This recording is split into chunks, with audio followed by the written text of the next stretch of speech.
Hello, welcome friends for Kannada learning tutorials.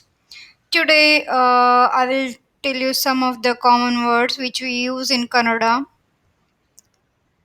Come means ba or bunny. If want to give respect, use bunny. Go means hogu, or if you want to use with respect, hogi.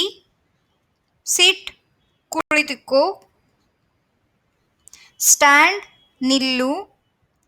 Game, ಆಟ.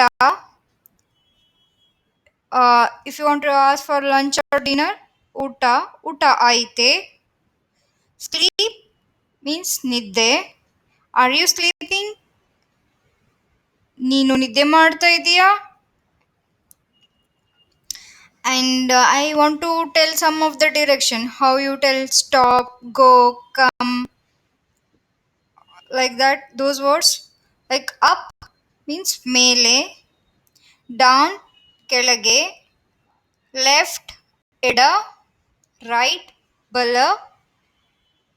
Suppose if you're going in a road, you want to tell go left, but ಎಡಕ್ಕೆ ಹೋಗಿ, right ಬಲ, back ಹಿಂದೆ, front ಮುಂದೆ, stop ನಿಲ್ಲು or ನಿಲ್ಲಿಸು. These are the words which we use in for the direction purpose. Thank you so much guys for watching this video. If you like it, please subscribe it.